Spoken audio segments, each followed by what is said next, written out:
Axel's Garage. I'm Rob, and today we have the final edition of our saga with this 2003 Suburban where the monitors were not coming ready and we couldn't get the vehicle inspected. So let me rewind a second and just give you a quick update on the whole process. Last February we had the vehicle inspected. Within a few days of the inspection we had a check engine light come on. That check engine light turned out to be a mass airflow sensor that we replaced in May of 2016. So beginning of May or so, we put a new mass airflow sensor in, tried cleaning the old one, that didn't work, put a new one in, check engine light went out. What we did at that point was reset all the codes and drive it. Drove it May, June, and probably about 4 weeks or so, normal driving, commuting back and forth, and could not get the monitors to come in. So we did another reset. Drove it a good part of the summer, couldn't get the monitors to come in. Checked the forums, we Google tubed, we checked all over. We asked a local mechanic that we use a lot, and they all said that they've run into that situation a few times in the past, tried resetting the codes again, and the monitors should come in. Well, we did that, the monitors never came in, so we decided to look into it a little further ourselves. Plugged in the code scanner. Even though we were not getting a check engine light, we plugged that code scanner in to look at the live data. When we looked at the live data, we saw some, what we thought were strange readings with some of the fuel trim readings. And the fuel trim, and I'll show you in a minute, is separated on the code scanner into two different groups. One comes by themselves, short and long fuel trims, and one set comes in with the oxygen sensors, and they kind of indicate which sensor they're getting their reading from. Based on that information, it looked like we had a bad O2 sensor, a downstream one after the cats. So what we did was we swapped them from side to side in a previous video to see if the problem or that bad reading would follow from side to side. We thought it would. We figured it was a bad O2 sensor that wasn't throwing a trouble code but was still giving bad readings. That wasn't it, because the problem didn't follow. So again, we reset the codes. I did a little bit more Google tubing, and I searched around on the forums, and some people said that in order to get those monitors to come in if they're getting stuck, and mine was getting stuck on the O2 sensor, monitor wasn't coming in. So it was going through all of them. It was hitting the O2 sensor. That one wasn't coming in, which was causing the evap not to come in. Really wasn't concerned about the evap, because usually if the evap's the last one to come in anyway, and that one takes some time for it to come in, it wasn't working. So when I was Google tubing, a bunch of people said, disconnect the battery. Even though you're resetting the codes, disconnect the battery, leave it disconnected for a good half hour, 45 minutes, because that actually resets the computer in the vehicle. Using the scan tool to reset the computer only is clearing the codes, pending codes or saved codes. So you really, if you didn't have a code, you're really not doing anything by clearing the codes, except for resetting the monitors. So that's what I did. Unplugged the computer. Went for a ride. I went two real short trips where it got up to temperature, cooled down, got up to temperature, cooled down. The next morning came out to it, and guess what? The O2 sensor monitor that was hanging on me came in, but my CAT monitor hadn't come in yet, my evap monitor hadn't come in yet. So I drove it for another couple days, just normal driving, didn't do any specific, do it through a GM drive cycle where you go up on the highway and cruise at a certain speed, and then coast at for a certain amount of time. Didn't do any of that stuff. Just drove it for a couple more days, and now everything came in except the evap, which is fine because I can get it inspected.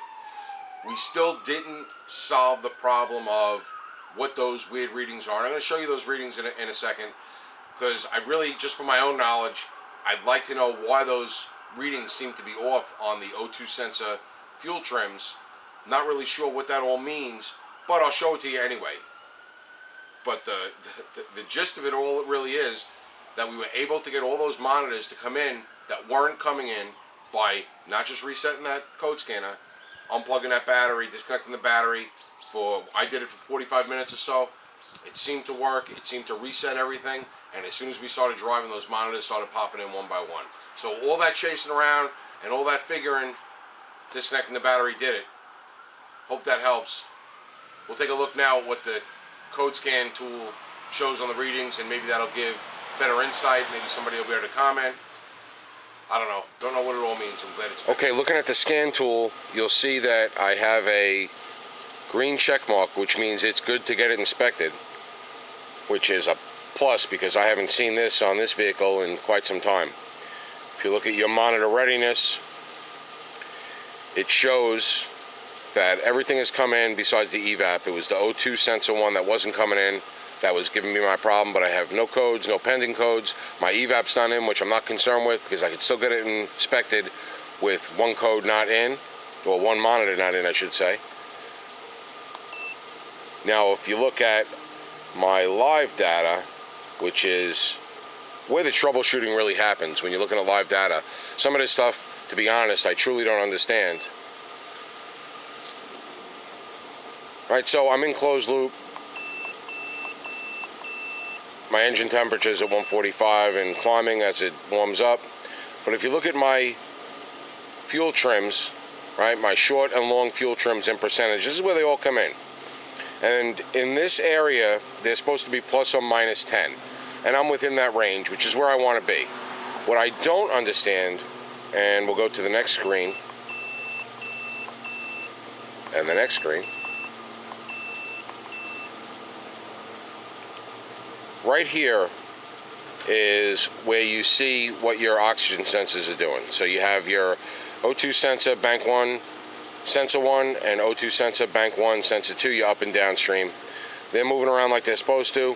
And then you have this short fuel trim, bank 1, sensor 1, and that's bouncing around similar to how the other fuel trims were, maybe just a little less. It doesn't seem to be as, you know, have as much of a range bouncing around.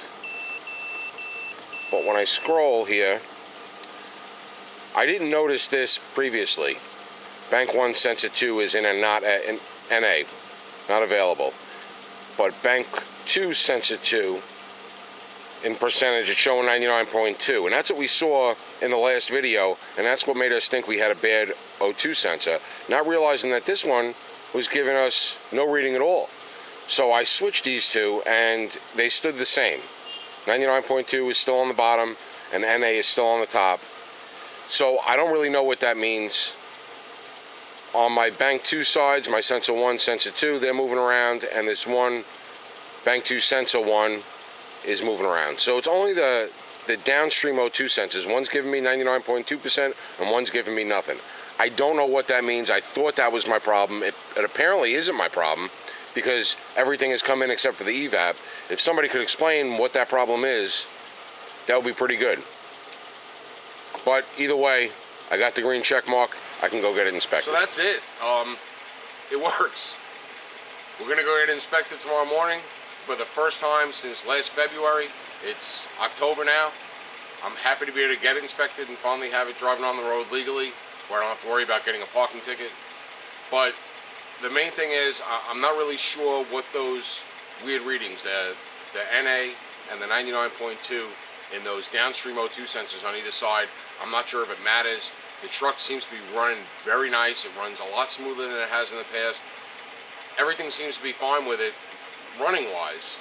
So I'm not sure whether those readings are bad, or those readings are normal, or those readings in they don't matter. And I have a feeling they might not matter because it's letting all the monitors come in. Don't know, but disconnecting the battery is what did it. Disconnect that battery, gives it a full reset, not just clearing the codes that you do with the scanner. Seemed to work out. That's it for Axel's Garage. Hope you enjoyed the update. See you next time.